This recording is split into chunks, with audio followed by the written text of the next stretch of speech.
There are two secret weapons for us wildlife photographers out there. What are they? Well, we're going to talk about them right after this.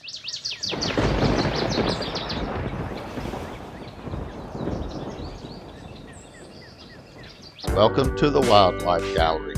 Join your host and fellow wildlife photographer, Doug Wallace, as we go in search of wildlife and wild places doing wild things to photograph. Welcome back, everyone. Man, I appreciate you being here. If you're new, please consider hitting the subscribe button. If you like today's content, guys, make sure you give it the old thumbs up. That way YouTube will share it with more like-minded people. In my last video, where I talked about how I think manual with auto ISO is the holy fail of wildlife photography. And if you didn't see that video, I'm going to leave a link to it down in the description so you can go check it out later if you'd like. But in that video, I touched on these two secret weapons, and it's those two things that got me away from shooting manual with auto ISO, and that was the Ettr method, exposing to the right, and using that in conjunction with our histogram. Following that video, I had several people reach out to me and want to know how I have my Canon R5 set up. So I'm just going to dive into that real quickly for some of you out there that may be wondering how I have it set up. Naturally, I'm not saying this is the way you should set yours up. I'm just saying this is how I have mine set up. For focusing modes, I have triple back button autofocus set up on the back of the camera. And if you want to know what that is, I actually did make a video about that as well. I'll leave it a description or a link down in the description for it as well, so you can go check it out if you would like to know how to set your R5 up for that. But anyways, I shoot in full manual, like I said. I shoot in full RAW. My SD card slot is where I send all of my stills to. My CF Express Type B card is where I send all of my videos to. I shoot low continuous, which means I still get 20 frames per second, which is quite a lot. I shoot in the silent mode, fully electronic. What else here? For white balance, if it's clear, sunny outside, I set it to 6300 Kelvin. Otherwise, on cloudy days, I do set it to the cloudy setting within the automatic white balance settings that you can choose there. For metering mode, I use evaluative metering. And then for picture profile, I actually set a custom profile that I came up with on my own, but you got to remember, since I shoot in full RAW, that is only giving you what the JPEG would look like if you're viewing it on the backside of the LCD or the viewfinder. So that's basically how my R5 is set up. I hope that help some of you out there if you have Canon products, and in particular the R5. The Ettr method, exposing to the right, when used in conjunction with the histogram, really just gives us a visual representation of what the scene is that we have in front of you.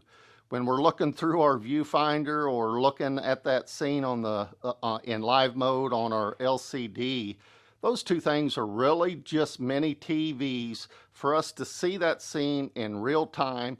But utilizing Ettr in conjunction with that histogram, now we get to decide how bright or dark we want that scene to be prior to us hitting the shutter button. I want to emphasize that this method is not the only method to achieve success in wildlife photography, but it is the method that has helped me the most, and that's why I'm making this video, because I think it'll help a lot of you all out there as well to elevate your wildlife photography images. Also, this video is not meant to be an exhaustive approach to the histogram or the Ettr method, but really just an overview There's a lot of videos out there, guys, that will dive deep into the weeds of the histogram and the Ettr method. But all I really want to do is lay it out in layman terms, how I view it.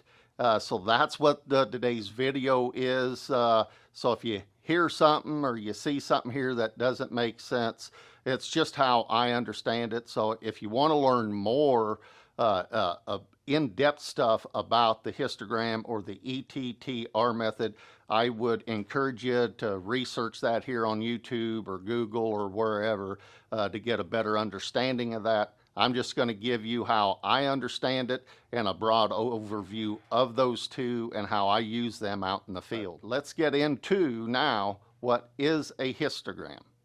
Well, it's just a graphical representation of the scene that is in front of us.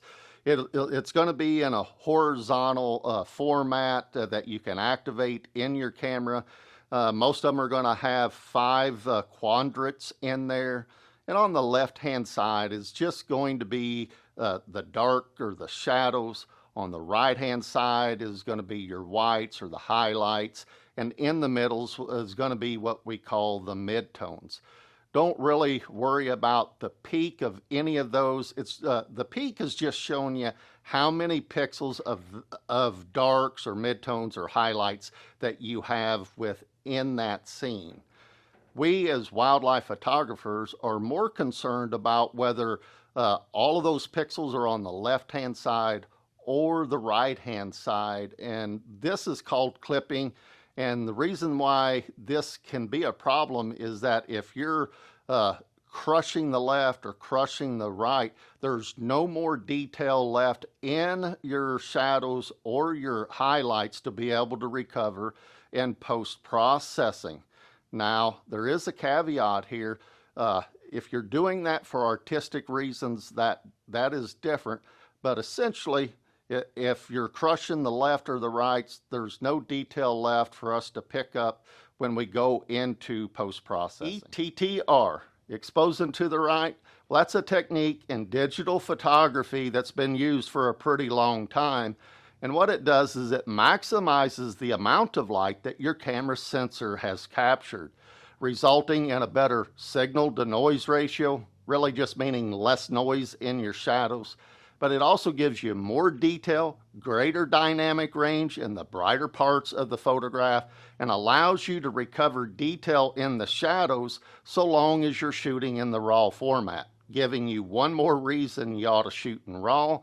And when you use that in conjunction with the histogram, that's how those two things become the secrets to wildlife photography. So why is using Ettr in conjunction with your histogram the secret weapons for wildlife photography? Well, I could explain it to you, but I think you'll understand it a whole lot better if we were to go out into the field and put this to use. So come along with me. Let's go jump in my truck. We're going to go out to the local wetlands. I'm going to use the R5, the Holy Grail wildlife lens. I just got me a monitor recorder. We're going to use it for the first time too. But let's go out to the local wetlands here, put Ettr and the histogram to use in the field. I'll be able to show you why these two things are the secrets to your wildlife photography. Come on, let's go. All right, everybody, welcome. We are at the local wetlands. I just got the 90D propped up here on the dash. It's a little tilted, so it looks out of whack, that's why. But anyways, I just want to make sure everyone knows that while we're out here, we're not looking to get a printable or a stunning photo or anything like that. And we're just out to show why the Ettr method with the histogram, why those two things are the secret to your wildlife photography. That's all I'm out to do. I'll be shooting right out the truck window, so even the angle may be up or down or whatever. The only problem might be is it's middle of the day here, 2:30 on June 28th. It is pretty harsh overcast, and I might try some auto ISO just to show you what that exposure looks like compared to ETTR. But like I said in the last video, these are the days when auto ISO would get it right a good portion of the time versus when it was bright sunshine out. So might have to come a couple of different days while I'm working on this video. But like I said, I know there's lots of egrets and great blue herrings around, and but the problem with that is though one's a completely white bird, the other one has white in its head, and that's that white in the head is what would get you in trouble in auto ISO, because it's going to expose for the entire scene, and it's going to blow the whites in those white feathers on the head. Well, the same thing is going to happen with that totally white bird. So you end up having to underexpose a white bird, and that's where people talk about the exposure compensation with auto ISO. I just saw a scissor tail flew before I recognized what he was.